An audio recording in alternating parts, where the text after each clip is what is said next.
Aspirants welcome to the dream warriors academy.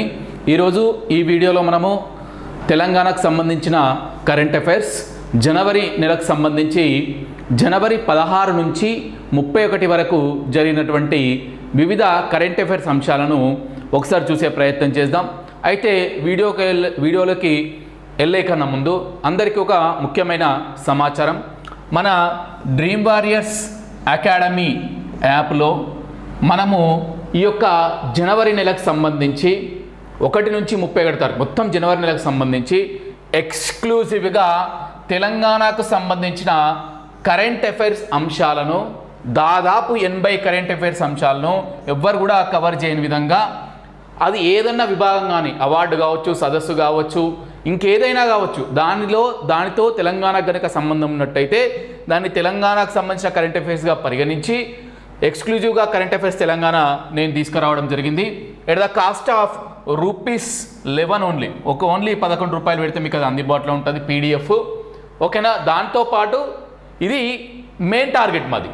దాంతోపాటు ఇదే జనవరి నెలకు సంబంధించి మిగిలిన అన్ని అంశాలు కూడా, ఏవైతే సదస్సులు ఉంటాయి, వార్తల్లో వ్యక్తులు ఉంటారు, వార్తల్లో ప్రదేశాలు ఉంటారు, వార్తల్లో పదజాలం, ఓకేనా, ఇవన్నీ కూడా పీడిఎఫ్ రూపంలో ఇవ్వబడింది. అవి పక్కన పెడితే ఈ యొక్క తెలంగాణ కరెంట్ అఫైర్స్ మాత్రం మీకు 100కు 200% కవర్ అవుతుంది. ఒకసారి ఎవరైనా ఆసక్తి గల అభ్యర్థులు ఉంటే తీసుకునే ప్రయత్నం చేయండి. ఎందుకంటే దీని మీద చాలా హార్డ్ వర్క్ చేసేసి తీసుకొచ్చినాం కాబట్టి అది చెప్పిన. ఇకపోతే తర్వాత ఇప్పుడు ఎవరైతే ఈ వీడియో చూస్తున్నారో, అంటే జనవరి 16 నుంచి 31 వరకు సంబంధించిన తెలంగాణకు సంబంధించిన కరెంట్ అఫైర్స్ వీడియో మాత్రం ఇది. అయితే గతంలో కూడా మనము జనవరి 1 నుంచి 15 వరకు కూడా ఈ తెలంగాణ కరెంట్ అఫైర్స్ సంబంధించిన వీడియోలు చేసినాము. అవి 3 పార్ట్స్ కింద ఉన్నాయి. Part 1 video, part 2 video and part 3 video. ఈ అన్ని లింక్స్ కూడా మన కింద డిస్క్రిప్షన్లో ఇవ్వబడతాయి. ఓకేనా? This is the information I want to share with you before proceeding to the class. ఓకేనా? ఇప్పుడు మనము ఇక జనవరి 16 నుంచి 31 వరకు తెలంగాణకు సంబంధించి టచ్ ఉన్న ప్రతి కరెంట్ అఫైర్స్ అంశాన్ని ఈ వీడియోలో చూసే ప్రయత్నం చేద్దాం. మొదటి స్లైడ్కి వచ్చేస్తున్నాయి డైరెక్ట్గా. స్టార్టప్ ర్యాంకుల్లో 2వ కేటగిరీలో తెలంగాణ నిలిచింది. ఓకేనా? ఈ స్టార్టప్స్ ఉంటాయి కదా, అంటే కొత్త ఆవిష్కరణలను ప్రోత్సహించడానికి స్టార్టప్ అనేది అని ఉంటుంది. సో దానికి సంబంధించి కేంద్ర వాణిజ్య శాఖ విడుదల చేసిన స్టేట్స్ స్టార్టప్ ర్యాంకింగ్ ఎన్నోదండి, 2022 నివేదికలో తెలంగాణ ఎన్నో కేటగిరీలో నిలిచిందండి, 2వ కేటగిరీలో నిలవడం జరిగింది. ఓకేనా? సో దీంట్లో ఏ రకంగా అవార్డులు యూజ్ చేశారంటే, ఈ అవార్డులు ఇచ్చేటప్పుడు 1 కోటికి పైగా జనాభా ఉన్నవి, 1 కోటికి లోపల జనాభా ఉన్న విధంగా ఫస్ట్ విభజించి తర్వాత ర్యాంకులను ప్రకటించింది. అలాగే ఈ యొక్క ర్యాంకులను ఈ 7 రిఫార్మ్స్ 25 యాక్షన్ పాయింట్లుగా విభజించి ఈ యొక్క ర్యాంకులు ఇవ్వడం జరిగింది. అయితే ఈ యొక్క ర్యాంకింగ్ ఇచ్చేటప్పుడు కొన్ని పాయింట్లు ఉంటాయి. ఆ పాయింట్ల ఆధారంగా ఈ యొక్క మొదటి కేటగిరీ, సెకండ్ కేటగిరీ అని చెప్పేసి ఉంటుంది. అట్లా 90 నుంచి 100% సాధించిన వాటిని బెస్ట్ పర్ఫార్మర్ అంటారు. 70 నుంచి 89 సాధించిన దాన్ని టాప్ పర్ఫార్మర్ అంటారు. 50 నుంచి 69 పాయింట్లు సాధిస్తే లీడర్స్ కేటగిరీ అంటారు. 30 to 49 సాధిస్తే దాన్ని ఆస్పైరింగ్ లీడర్స్ అంటారు. 30 లోపు సాధిస్తే ఎమర్జింగ్ స్టార్టప్ ఎకోసిస్టమ్స్ అంటారు. అయితే ఇలా తెలంగాణ 2వ కేటగిరీ. అంటే 2వ కేటగిరీ అంటే ఏంది, 70 నుంచి 89 పాయింట్ల మధ్య నిలిచింది. సో ఆ 2వ కేటగిరీ యొక్క పేరేందండి, టాప్ పర్ఫార్మర్ మనకు. అయితే ఏదని గుర్తుపెట్టుకోవాలి, 2వ కేటగిరీ. ఆ 2వ కేటగిరీ యొక్క నేమ్ ఏంది, టాప్ పర్ఫార్మర్. అదే ఫస్ట్ కేటగిరీ వాళ్ళు ఉన్నాయండి, బెస్ట్ పర్ఫార్మర్. అదే ఇక్కడ చూద్దాం.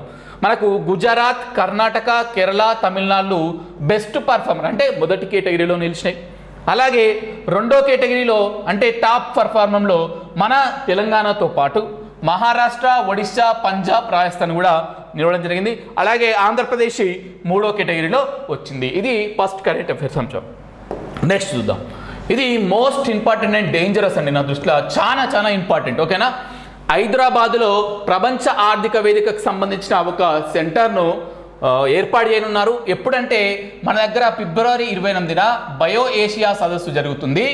ఆ సదస్సు సందర్భంగా ప్రపంచ ఆర్థిక వేదికకు సంబంధించిన, ప్రపంచ ఆర్థిక వేదిక అనగా వరల్డ్ ఎకనామిక్ ఫోరంకు సంబంధించిన centre for 4th industrial revolution, ఏమంటారు దాన్ని, centre for 4th industrial revolution అనే సెంటర్ను ఈ హైదరాబాద్లో స్థాపిస్తున్నారు. మరి ఇది దేని మీద వర్క్ చేస్తుంది అనేది ఒకసారి చూద్దాము. ఇక్కడ చూద్దాం మన నెక్స్ట్ బయో ఏషియా 2024 సదస్సులో భాగంగా ఫిబ్రవరి 28న ఈ కేంద్రాన్ని ప్రారంభించినారు. ఓకేనా. సో దీనికి సంబంధించి ఈ యొక్క ప్రకటన ఎవరు చేసిందంటే ఈ యొక్క ప్రపంచ ఆర్థిక వేదిక వార్షిక సదస్సులో మంగళవారం అంటే జనవరి 16న ఈ వేదిక అధ్యక్షుడు WF సంబంధించిన అధ్యక్షుడు ఎవరండి బర్గే బ్రెండ్ గారు ఈ యొక్క విషయాన్ని మనకు వెల్లడించడం జరిగింది. ఓకేనా. నెక్స్ట్ వచ్చేసి మరి ఇది ఏం పని చేస్తారని ఇక్కడ చూద్దాం. జీవ వైద్య రంగంలో అత్యాధునిక సాంకేతికను అభివృద్ధి చేయాలని అదొకటి. ఓకేనా. సో ఇంకా మనకు ఆరోగ్యపరమైన రంగంలో కూడా టెక్నాలజీని ప్రోత్సహించడానికి ఈ centre for fourth industrial revolution work చేస్తుంది. మరి ఇది ప్రపంచంలో ఎక్కడన్నా ఉందా, ఏ ఖండాలు ఉందా అనేది ఒకసారి తెలుసుకునే ప్రయత్నం చేద్దాం. ఓకేనా. ప్రపంచ ఆర్థిక వేదికకు అంటే WFకు సంబంధించిన C4IR అనేది ఇప్పటి వరకు 5 ఖండాల్లో విస్తరించి ఉన్నది. తెలంగాణలో నెలకొల్పనున్న ఈ కేంద్రం ప్రపంచంలో 19. అంటే మన దగ్గర ఈ యొక్క సెంటర్ ఓవరాల్గా ప్రపంచం చూసుకుంటే మన దగ్గర 19, ఇంత ముందుకు ఒక 5 ఖండాలలో ఉన్నది. ఓకే. అలాగే దీనికి అనుబంధంగా ఈ యొక్క centre for fourth industrial revolution centre అనుబంధంగా ఆరోగ్య సంరక్షణ జీవ వైవిధ్య శాస్త్ర కేంద్రం కూడా ఆరోగ్య సంరక్షణ మరియు జీవ వైద్య శాస్త్ర కేంద్రం అంటే మీరు సింపుల్గా చెప్పుకోవాలంటే జీవ వైద్యానికి సంబంధించింది అలాగే ఆరోగ్యానికి సంబంధించిన అనుబంధ సెంటర్ దేనికి C4IRకు ఏర్పాటు చేస్తున్నాం. కానీ ఇది ఏర్పాటు చేయడం మాత్రం ఇదే ఫస్ట్ టైం. ఓకేనా. సో ఎందుకంటే ఇక్కడ మనకు జీవశాస్త్ర రంగానికి హైదరాబాద్ అనేది ముఖ్య కేంద్రం కాబట్టి దాన్ని ఇక్కడ పెట్టాలని చూస్తారు. ఇది ఒక స్వయం ప్రతిపత్తి ఉన్న సంస్థ, లాభాపేక్ష లేనటువంటి సంస్థ. ఇది ఏం చేస్తా అంటే ఇక్కడ చూడండి ఆరోగ్య జీవ సంస్థ వైద్య శాస్త్ర విధానాల రూపకల్పన మరియు పరిపాలన అంశాలపై నిర్దేశం చేస్తుంది. ఇదంతా సోదొద్దుస్తారు మాకు చిన్న చెప్పండి అంటే ప్రపంచ ఆర్థిక వేదికకు సంబంధించిన centre for fourth industrial revolution హైదరాబాద్లో నెలకొల్పనున్నారు. ఇది దేనికి సంబంధించిన సమస్య అంటే WF సంబంధించింది. తెలంగాణలో ఎన్నోదంటే 19. ఇది దేని మీద పరిశోధనలు టెక్నాలజీ అభివృద్ధి చేస్తారంటే జీవ వైద్య రంగం మరియు ఆరోగ్య రంగం. That's it. ఓకే. నెక్స్ట్ వెళ్దాం. తెలంగాణకు వెల్లువెత్తిన పెట్టుబడులు ప్రభుత్వంతో Adani group, JSW group, Godrej group, అలాగే గోధి గ్రూప్, వెబ్వర్క్స్ గ్రూప్, ఆరాజన్ సంస్థలు ఒప్పందం చేసుకున్నాయి. మనకు అందరికీ తెలిసిందే వరల్డ్ ఎకనామిక్ ఫోరం సందర్భంగా ప్రపంచ ఆర్థిక వేదిక సదస్సుకు మన దగ్గర నుంచి దావోస్లో జరిగే సదస్సుకు మన దగ్గర నుంచి CM గారు అలాగే IT మినిస్టర్ సంబంధిత అధికారులు వెళ్ళారు. అక్కడ వెళ్ళిన తర్వాత వివిధ అంతర్జాతీయ సంస్థలతోని కొన్ని ఒప్పందాలు చేసుకున్నారు. అట్లా ఏ సంస్థ ఎన్ని పెట్టుబడులు పెట్టడానికి మన తెలంగాణలో ముందుకొచ్చింది అనే దాని మీద కూడా మనకు రేపు పొద్దున క్వశ్చన్ రావచ్చు. ఆల్రెడీ గతంలో కూడా క్వశ్చన్ అడిగింది మీకు ఆల్రెడీ రాసిన వాళ్ళకి ఐడియా ఉంటుంది. ఓకేనా. సో దావోస్ పర్యటనలో CMతో పలు సంస్థల ప్రతినిధుల భేటీ అని చెప్పి ఇక్కడ అంటారు. ఓకేనా. ఈ సదస్సులో ప్రపంచ ఆర్థిక వేదిక సదస్సులో ఓన్లీ 17 జనవరిన ఒక్కరోజే రాష్ట్రంలో 37,870 కోట్లు పెట్టడానికి వివిధ సంస్థలు ముందుకు వచ్చినాయి. మీకు ఇది ఆల్రెడీ PDF ఎవరైతే 11 రూపీస్ కోర్స్ తీసుకుంటారో అందులో ఉంటుంది. అలా డీటెయిల్స్ చదువుకోండి. ఇక్కడ ఓన్లీ సినాప్సిస్ నేను ఎక్స్ప్లెయిన్ చేస్తాను. అంత ఎక్స్ప్లెయిన్ చేస్తే మీకు బోరింగ్ అండ్ మీకు కరెక్ట్ అనిపించదు. ఓకేనా. ఇందులో మొత్తం ఎన్ని కోట్లు 37,870 కోట్లు. మరి ఎవరెవరు ఎంత పెట్టుబడులు పెడుతుందని చూద్దాం. అదానీ సంస్థ అత్యధికంగా 12,400 కోట్ల పెట్టుబడులు పెడుతుంది. అలాగే ఈ యొక్క అదానీ సంస్థ ముఖ్యంగా ఇక్కడ దేని మీద దృష్టి సారిస్తుంటే యువతకు సంబంధించిన స్కిల్ యూనివర్సిటీ అంటే నైపుణ్య విశ్వవిద్యాలయాన్ని స్థాపించడానికి ఈ అదానీ సంస్థ చొరవ చూపుతుంది. అలాగే వివిధ రకాల ప్రాజెక్టులు కూడా వాళ్ళు చేపడుతారు. ఓకేనా. నెక్స్ట్ ఇది అదానీ వచ్చేసి 12,400 కోట్లు. ఇదే స్లైడు అంటే ఇది మనం ఆల్రెడీ 18/1/2024 సంబంధించిన స్లైడు ఆల్రెడీ మీకు వాట్సాప్ ఛానల్ మన డ్రీమ్ వారియర్స్ అకాడమీ వాట్సాప్ ఛానల్లో అందుబాటులో ఉంటుంది. ఈ స్లైడ్స్ అన్ని ఈ యొక్క స్లైడ్ ఇన్ఫర్మేషన్ 3 స్లైడ్లో వస్తుంది కాబట్టి మీకు ఇక్కడ 1/3 ఓకేనా 2/3 నెక్స్ట్ 3/3 అంటే ఒకవేళ ఇన్ఫర్మేషన్ కనుక పెద్దగా ఉంటే దాన్ని మీకు అందుబాటులో ఉంచడానికి 2 లేదా 3 స్లైడ్ చేసి మీకు అర్థం కావడానికి 1/3 2/3 3/3 ఒకవేళ 2 స్లైడ్లే ఉంటే 1/2 2/2 అని మీకు అక్కడ అర్థం కావడానికి రాస్తాం. ఓకేనా. సో అట్లా మనకేమైంది అదాని వాళ్ళు 12,400 కోట్లు. నెక్స్ట్ JSW వాళ్ళు ఎంత రూపాయలు 9,000 కోట్లు పెట్టడానికి సిద్ధంగా ఉన్నారు. అలాగే గోధి ఇండియా సంస్థ 8,000 కోట్లు. ఓకేనా. నెక్స్ట్ వచ్చేసి వెబ్వర్క్స్ అంటే డేటా కేంద్రాలకు సంబంధించిన సంస్థ. ఓకేనా 5,200 కోట్లు. ఓకేనా. డేటా కేంద్రాల నిర్వహణలో అగ్రమైన సంస్థలో ఒకటైన ఐరన్ మౌంటైన్ అనుబంధ సంస్థ వెబ్వర్క్స్ తెలంగాణలో 5,200 కోట్ల రూపాయలు పెట్టడానికి సిద్ధంగా ఉంది. ఓకేనా. అలాగే 2000 కోట్లతో ఆరాజన్ సంస్థ కూడా దానికి సంబంధించిన సంస్థలను నిలుపుకోవడానికి సిద్ధం ఉంది. అలాగే గోద్రేజ్ వాళ్ళు 1270 కోట్లతో కూడా పెట్టుబడులు పెడుతున్నారు. ఎవరెవరు ఏమేమి పెట్టుబడులు పెడుతున్నారని ఇది జనరల్ డేటా కాబట్టి మీరు ఒకసారి చదువుకునే ప్రయత్నం చేయండి. ఇది మనకేంది ప్రపంచ ఆర్థిక వేదిక సందర్భంగా వివిధ కంపెనీలు మన దగ్గర పెట్టుబడులు పెడుతున్నారు. మొత్తం 37,000 కోట్ల చిల్లర. అలా అదానీ సంస్థ ఉన్నది, JSW, గోద్రేజ్, గోది, వెబ్వర్క్స్, అరేజాన్. మీరు ఏంటంటే అదానీ సంస్థ ఎంత పెడుతుంది, ఏ సంస్థలు పెడుతుంది, ఒక చిన్న పిక్టోరియల్ డయాగ్రామ్ వేసుకోరు. ఓకేనా. గోది ఎంత పెడుతుంది, తర్వాత వెబ్వర్క్స్ ఎంత పెడుతుంది, ఏ సంస్థలు, అరాజన్ ఎంత పెడుతుంది, ఇట్లా ఒక పిక్టోరియల్ డయాగ్రామ్. ఇక్కడ అదానీ అని రాసుకున్నారు అనుకో, దీని కింద అమౌంట్ రాసుకొని ఎంత పెడుతుంది, ఏ సంస్థలు అనేది చిన్నగా షార్ట్ కట్లో ఇట్లా నోట్స్ రాసుకుంటే ఈజీ అయిపోతుంది. దీన్ని చూసుకుంటే మీద అవి తయారు చేస్తున్నాం. ఎందుకంటే ఏ ఒక్క అంశం కూడా మిస్ కావద్దని చెప్పేసి యాజ్ ఇది ఇక్కడ ఇవ్వడం జరిగింది. ఎక్స్ప్లెయిన్ చేస్తే మీకు అది బోరింగ్ ఉంటుంది. So we will go to the next slide. ఓకేనా. నెక్స్ట్ ఇది కూడా అక్కడనే రాష్ట్ర ప్రజలందరికీ డిజిటల్ హెల్త్ కార్డులు ప్రొవైడ్ చేస్తామని చెప్పేసి మన ముఖ్యమంత్రి గారు చెప్పడం జరిగింది. సో రావోస్లో సదస్సులో సీఎం రేవంత్ రెడ్డి 4 కోట్ల మంది తెలంగాణ ప్రజలందరికీ కూడా డిజిటల్ హెల్త్ కార్డులు రూపొందిస్తామని చెప్పి ప్రకటించడం జరిగింది. ఎందుకంటే ఈయనకు సీఎం గారికి ఒక అంశంపై ప్రసంగించడానికి అవకాశం వచ్చింది. ఏదేంటంటే చూడు, దావోస్లో జరుగుతున్న ప్రపంచ ఆర్థిక వేదిక సదస్సులో బుధవారం అంటే దీనికన్నా ముందు డేట్ అయింది. ఓకేనా. నిర్వహించిన హెల్త్ కేర్ డిజిటలీకరణ ఏ అంశంపై ప్రసంగించిన ముఖ్యమంత్రి గారు అనేది మోస్ట్ ఇంపార్టెంట్. ఓకేనా. హెల్త్ కేర్ డిజిటలీకరణ అంశంపై ముఖ్యమంత్రి గారు ప్రసంగించడం జరిగింది. ఓకేనా. సో ఆ సందర్భంగా మేము రాష్ట్ర ప్రజలందరికీ డిజిటల్ హెల్త్ కార్డులు ఇస్తామని చెప్పి ప్రకటించారు. అలాగే ఇంకొక 2 ముచ్చట్లు చెప్పారు. ఏంటంటే రాజీవ్ ఆరోగ్యశ్రీ కింద పేదలకు రూపాయలు 10 లక్షల వరకు ఉచిత వైద్య సేవలు అందిస్తున్నాం. అలాగే మా హైదరాబాద్లో 33% అంటే ప్రపంచంలో ఉత్పత్తి అవుతున్న వ్యాక్సిన్లు మరియు ఫార్మాస్యూటికల్ సంబంధించిన ప్రోడక్ట్స్ హైదరాబాద్లోనే 33% ఉత్పత్తి అవుతుందని చెప్పి కూడా ఆ యొక్క స్పీచ్ సందర్భంగా చెప్పడం అనేది జరిగింది. ఓకేనా. నెక్స్ట్ ఇది ఇంపార్టెంట్ అండి. ఇది కూడా వాయు నాణ్యత సంతృప్తికరం పీసీబీ వార్షిక నివేదికలో వెళ్ళాడు. పీసీబీ అంటే పొల్యూషన్ కంట్రోల్ బోర్డు. ఓకేనా.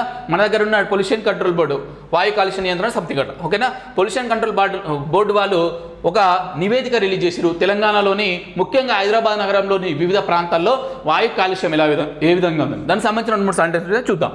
హైదరాబాద్ నగరంలో వాయు నాణ్యత సంతృప్తికరంగా ఉందని వార్షిక నివేదికలో కాలుష్య నియంత్రణ మండలి, పీసీబీ అంటే కాలుష్య నియంత్రణ మండలి స్పష్టం చేసింది. అయితే గత ఏడాది జనవరి ఫిబ్రవరిలో జూ పార్క్ వద్ద మినహా ఇతర ప్రాంతాల్లో నాణ్యతా సూచి సాధారణంగా నమోదైంది. అంటే ఇది 2024 రిపోర్ట్ ఇచ్చినప్పటికి కూడా అది దేనికి సంబంధించింది, 2023 సంవత్సరానికి సంబంధించి. జనవరి ఫిబ్రవరిలో జూ పార్క్ వద్ద ఎక్కువ ఉందట. ఓకేనా. అలాగే జూలైలో మాత్రం అన్ని చోట్ల కూడా కాలుష్య కారకాల స్థాయి తగ్గింది. ఇలా పక్క పెడితే ఈ రిపోర్టు ప్రకారం చూసుకున్నట్టయితే మనకు పాషమైలారంలో ఎక్కడండి, పాషమైలారంలో అత్యధికంగా సగటు వాయు నాణ్యత సూచి అనేది నమోదైంది. అట్లా తర్వాత జీడిమెట్ల ఇట్లా కొన్ని ఉన్నాయి. మీరు ఒకటి పాషమైలారం అయితే గుర్తుపెట్టుకోండి. అయితే ఇక్కడ దీనికి అనుబంధ డాటా అనేది మనకు ఎన్విరాన్మెంట్ పరంగా చాలా ఇంపార్టెంట్. ఎందుకంటే వాయు నాణ్యత సూచి ఎంతుంటే ఏం ఎఫెక్ట్ ఉంటుంది అనేది ఇక్కడ కూడా మనం చూసే ప్రయత్నం చేద్దాం. వాయు నాణ్యత సూచి 0 నుంచి 50 ఉందనుకో మంచిగా ఉన్నట్టు, దాన్ని ఏమంటాం బాగుంది, ఎటువంటి ప్రభావము ఉండదు. అలా కాకుండా 51 నుంచి 100 ఉందనుకో ఓకే సాటిస్ఫైడ్, సంతృప్తికరంగా. సున్నితమైన వారికి శ్వాస తీసుకోవడంలో కొద్ది ఇబ్బందులు ఎదురవుతాయి.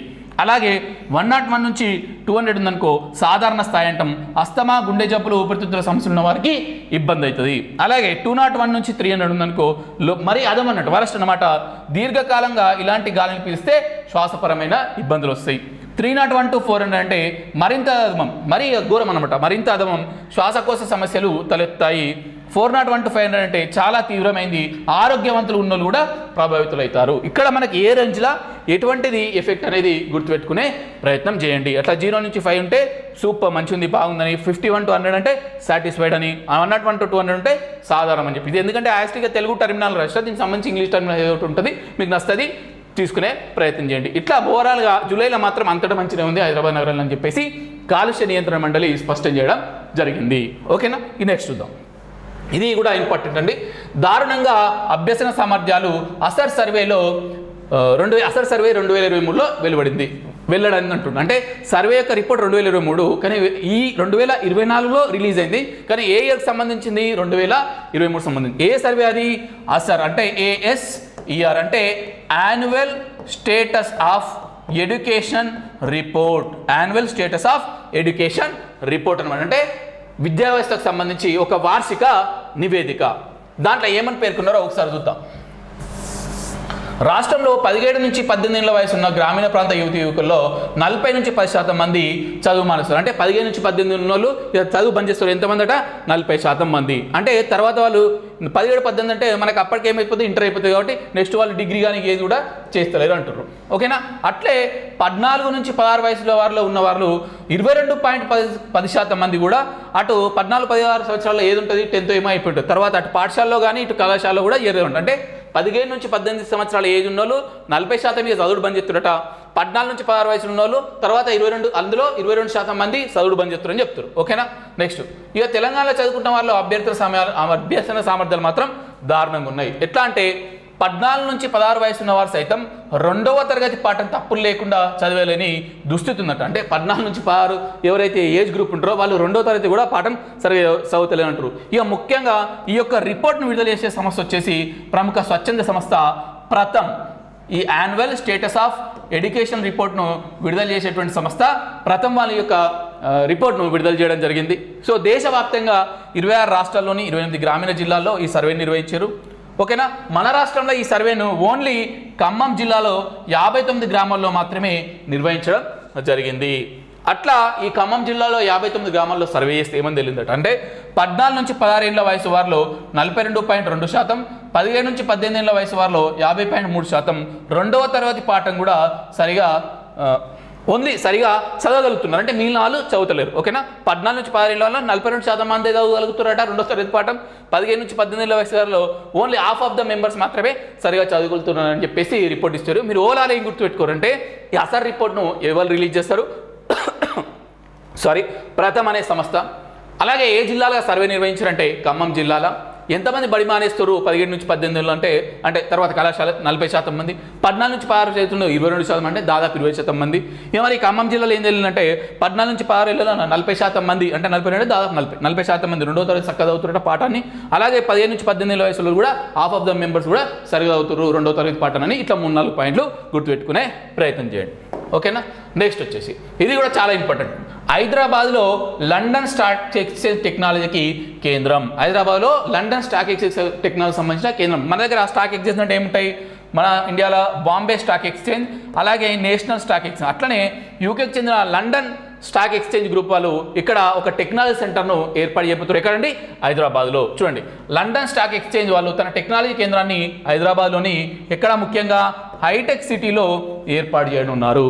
ఓకేనా? సో ఎందుకంటే ఇది వాళ్ళకు చాలా బెటర్గా పనిచేస్తారు. ఎందుకంటే ఇక్కడ వీళ్ళు కొత్త ఐటీ ప్రోడక్ట్స్ కానీ ఐటీ సర్వీసెస్ని కానీ ఈ కేంద్రం ద్వారా అందించాలనుకుంటున్నారు.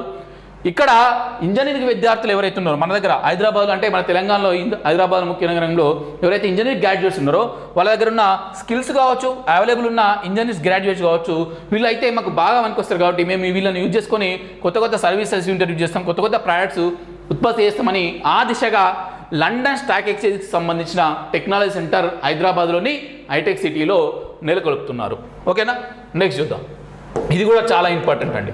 వింగ్స్ ఇండియా 2024 వైమానిక ప్రదర్శన. వింగ్స్ ఇండియా అంటే ఈ యొక్క విమానాలు ఉంటాయి, పెద్ద పెద్ద విమానాలన్నింటినీ ప్రదర్శిస్తారు. వింగ్స్ ఇండియా 2024 వైమానిక ప్రదర్శన ఎక్కడ ప్రారంభమైందంటే హైదరాబాద్లోని బేగంపేట విమానాశ్రయంలో. ఎవరి ఆధ్వర్యంలో? కేంద్ర పౌర విమానయాన మంత్రిత్వ శాఖ ఆధ్వర్యంలో ఈ నెల 18న ప్రారంభమైంది. ఓకేనా?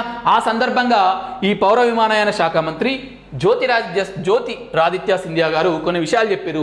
అవి ఏందో ఒకసారి ఇక్కడ చూద్దాం. 2023లో 15.3 కోట్ల మంది విమానాల్లో ప్రయాణిస్తే 2023లో 15.3 కోట్ల మంది, 2030 నాటికి ఇది ఎంత అవుతుంది అంటే డబుల్ అవుతాట, 30 కోట్లకు పెరుగుతుంది అన్నారు.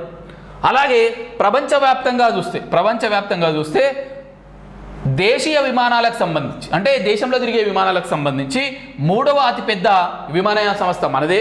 అలాగే అంతర్జాతీయ విమానాలకు సంబంధించి మన దేశం 7వ స్థానంలో, అంటే దేశీయంగా చూసుకుంటే మనము 3వ స్థానంలో ఉన్నాం ప్రపంచంలో. అలాగా అంతర్జాతీయ విమానాలు నడపడంలో చూసుకుంటే 7వ స్థానంలో ఉందని కూడా చెప్పిండు. ఇదే సందర్భంగా ఈ వింగ్స్ ఇండియా 2024 వైమానిక ప్రదర్శన సందర్భంగా మనకు ఉడాన్ 5.3 పథకాన్ని కూడా ప్రారంభించింది. ఈ ఉడాన్ పథకం అందరికీ తెలిసిందే. కొత్త మార్గాల్లో విమాన సర్వీస్ను ప్రోత్సహించేందుకు ఉడాన్ 5.3 కింద పథకాన్ని జ్యోతిరాదిత్య సింధియా గారు ప్రారంభించడం జరిగింది. ఇప్పటి వరకు ఉడాన్ పథకం కింద 517 మార్గాల్లో విమాన సర్వీసులను అందుబాటులోకి తెచ్చారు. అలాగే మనము మీరు ఇంతకుముందుకు ఎవరైతే జనవరి 1 to 15 ఆల్ పార్ట్స్ వీడియో చూసిన వాళ్ళకు చెప్పిన జిఎంఆర్ వాళ్ళది ఒక అదేంటి ఈ విమానాలకు సంబంధించిన కాలేజ్ అని మీకు సరళమైన లాంగ్వేజ్ చెప్పిన. సో ఓకేనా, అదేంటి జిఎంఆర్ ఏవియేషన్ స్కూల్ను కూడా ఎవరు ప్రారంభించారంటే మనకు ఈ జ్యోతిరాదిత్య సింధియా గారు ప్రారంభించారు. ఏది స్కూల్ అది? GMR aviation school. ఎక్కడ?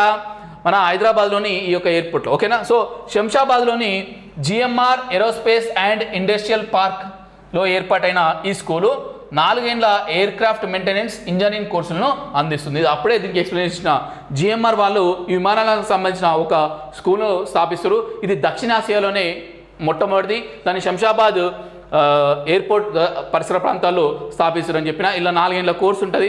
2 ఏళ్ళు కోర్సు ఇస్తారు, 2 ఏళ్ళు ప్రాక్టికల్ ట్రైనింగ్ ఇస్తారు అని చెప్పేసి చెప్పడం జరిగింది.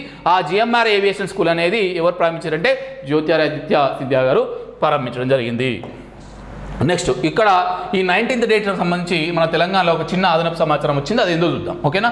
సిరిసిల్ల నేత కార్మికుడు వెల్దే హరిప్రసాద్ ఎవరండి?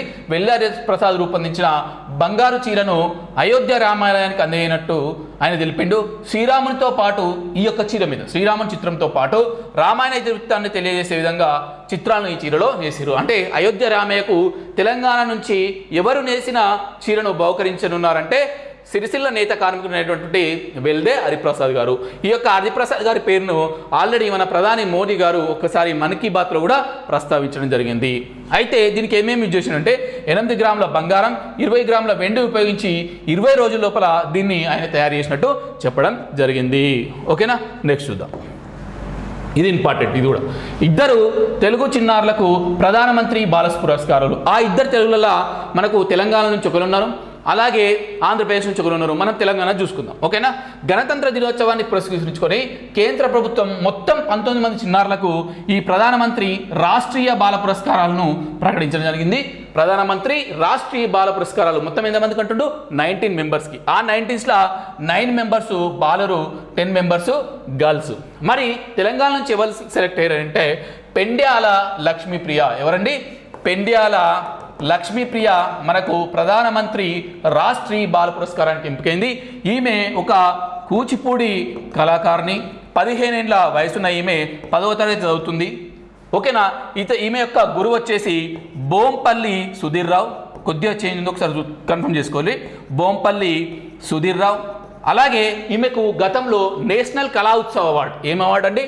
నేషనల్ కళా ఉత్సవ్ అవార్డు కూడా రావడం. ఈ ఇన్ఫర్మేషన్ అంతా మీకు ఎక్కడ ఉండదు. ఓకేనా. ఈ స్లైడ్ చెప్పే కన్నా ముందు ఒకసారి చూసిన. ఓకేనా.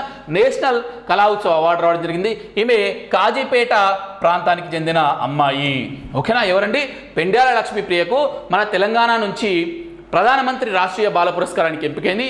కూచిపూడి కళాకారిణి, 15 ఏళ్ల వయసు, 10వ తరగతి గ్రేడు. ఓకేనా. ఆమె యొక్క మాస్టర్ వచ్చేసి బొంపల్లి సుధీర్ రావు. కాజీపేటకు చెందిన అమ్మాయి. అంతకుముందుకు ఈమెకు వచ్చిన అవార్డు ఏమనుందంటే నేషనల్ కళా ఉత్సవ్ అవార్డు కూడా రావడం జరిగింది. ఓకేనా. సో ఈ యొక్క అవార్డు గురించి ఒకసారి చూసినట్టయితే మనకు మొత్తం 7 విభాగాల్లో విశేష ప్రతిభా పాఠవాలు ప్రదర్శిస్తున్న 5 నుంచి 18 ఏళ్లలోపు చిన్నారులకు కేంద్ర ప్రభుత్వం ప్రతి సంవత్సరం ఈ యొక్క పురస్కారాన్ని అందిస్తుంది. అయితే ఈ అమ్మాయి యొక్క పురస్కారాన్ని జనవరి 20న విజ్ఞాన్ భవన్లో జరిగే కార్యక్రమంలో రాష్ట్రపతి చేతుల మీదుగా ఈ అవార్డును అందుకోపోయింది. అయితే ఈ అవార్డు వచ్చిన సందర్భంగా పెండ్యాల లక్ష్మీప్రియ మీడియాతో మాట్లాడినప్పుడు ఏమని మాట్లాడిందంటే, మా అమ్మ వాళ్ళు కావచ్చు, మా గ్రాండ్ మదర్ వాళ్ళు కావచ్చు నాట్యాన్ని నేర్చుకోవాలనుకున్నారు, కానీ నేర్చుకోలేకపోయారు వివిధ పరిస్థితుల్లో. కానీ నేను నేర్చుకుంటా అన్నప్పుడు నాకు సపోర్ట్ చేశారు అని చెప్పి జరిగింది. అలాగే వాళ్ళ గురువు గారు కూడా ఏమని చెప్పారంటే, మనకు కొంత ఏజ్ వచ్చిన తర్వాతనే ఈ యొక్క నాట్య భంగిమలలో సత్యభామ అనే సంబంధించిన భంగిమ అనేది మంచిగా ప్రదర్శిస్తారట. ఈమె చిన్న ఏజ్లో కూడా ఆ సత్యభామ సంబంధించిన ఎమోషన్స్ని ఈ కళలో మంచిగా అద్భుతంగా ప్రదర్శిస్తుందని చెప్పేసి ఆమె గురువు గారు కూడా మనకు పేర్కొనడం జరిగింది. టోటల్గా మనకు గుర్తుండాల్సిన పేరు పెండ్యాల లక్ష్మీప్రియ, కూచిపూడి నృత్యకారిణి. ఓకేనా. నెక్స్ట్ నవీన సాంకేతికలపై పరిశోధనలు తెలంగాణ వ్యవసాయ యూనివర్సిటీ మరియు KLU ఈ 2 కూడా ఒప్పందం చేసుకున్నాయి. అంటే దీనికి సంబంధించి వ్యవసాయ రంగంలో అన్నదాతకు ఉపయుక్తమయ్యే నవీన సాంకేతికత అంటే కొత్త టెక్నాలజీపై విస్తృత పరిశోధనల కోసం తెలంగాణ రాష్ట్ర వ్యవసాయ విశ్వవిద్యాలయం అలాగే కేఎల్యు అంటే కోనేరు లక్ష్మయ్య యూనివర్సిటీ, ఈ రెండు కూడా డీమ్డ్ యూనివర్సిటీ, రెండు కూడా వ్యవసాయంలో పరిశోధనలకు సంబంధించి ఒక ఎంఓఏని అంటే ఒప్పందాన్ని మ్యూచువల్ ఒప్పందాన్ని మెమోరాండమ్ ఆఫ్ అండర్స్టాండింగ్ను కూర్చుకున్నాయి. దీనివల్ల ఏమైతే అంటే పరిశోధనలో పరస్పర సహకారంతో పాటు పీజీ పిహెచ్డి కోర్సులకు సంబంధించిన బోధకులు విద్యార్థుల మార్పిడికి కూడా ఈ ఒప్పందం వీలు కల్పిస్తుంది. మొత్తం ఈ రెండు విశ్వవిద్యాలయాలు మొత్తం 6 అంశాల్లో కలిసి పనిచేయాలని చెప్పి నిర్ణయించుకోవడం జరిగింది. ఏంటిది? మనకు టెక్నాలజీ దేంట్లో పెంపొందించడానికి నవీన సాంకేతికతలను వ్యవసాయ రంగంలో ఎవరెవరు ఒప్పందం చేసుకున్నారు? కోనేరు లక్ష్మయ్య యూనివర్సిటీ మరియు ఎవరండి? తెలంగాణ వ్యవసాయ విశ్వవిద్యాలయం వారు. ఓకేనా, నెక్స్ట్ చూద్దాం. సో ఇది ఇప్పటి వరకు ఉన్నటువంటిది. ఇంకా మరిన్ని ఉంటాయి, మనం నెక్స్ట్ సెషన్లో నేర్చుకునే ప్రయత్నం చేద్దాం. సో ఓవరాల్గా ఇది. సో కాబట్టి మీరు ఏం చేయండి అంటే, సో మనకు ఎగ్జామ్లో ఏ టీఎస్పీఎస్ ఎగ్జామ్లోనైనా మనకు నేషనల్, ఇంటర్నేషనల్, రీజనల్ అని కరెంట్ అఫైర్స్ ఉంటుంది. మన డ్రీమ్ వారియర్స్ అకాడమీ రీజనల్ అంటే రీజనల్ అంటే తెలంగాణకు సంబంధించిన కరెంట్ అఫైర్స్ను 100కు 100% అందించే ప్రయత్నం చేస్తుంది. అందులో భాగంగా ఈ తెలంగాణ కరెంట్ అఫైర్స్ని ప్రతి 15 రోజులకు ఒకసారి మీకు వీడియో రూపంలో ఫ్రీగా యూట్యూబ్లో అందజేయడం జరుగుతుంది. అలాగే ఈ యొక్క తెలంగాణకు సంబంధించిన కరెంట్ అఫైర్స్ను ప్రతి నెల మీకు పీడిఎఫ్ రూపంలో, అలాగే ఇతర విభాగాల పీడిఎఫ్లను కూడా only at the cost of 11 రూపాయలతో మన యాప్లో అందుబాటులో ఉంటుంది. ఇది సంబంధించి అన్ని లింకులు కూడా కామెంట్ సెక్షన్లో ఉంటాయి, ఒకసారి చూసుకునే అంటే కింద డిస్క్రిప్షన్ ఉంటాయి, ఒకసారి చూసుకునే ప్రయత్నం చేయండి. I hope this video is very helpful to you. Thank you very much.